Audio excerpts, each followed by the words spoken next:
First, cut eggs into these little shits. Pearly! Now, put them into some cold-ass water while you boil more water.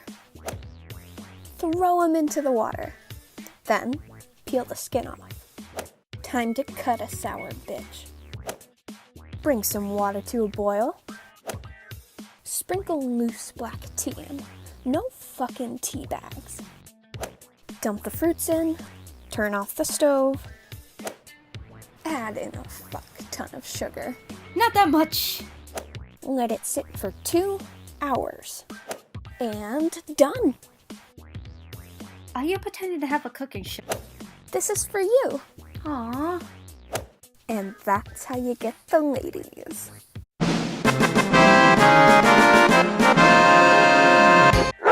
Jesus, stop talking to the wall.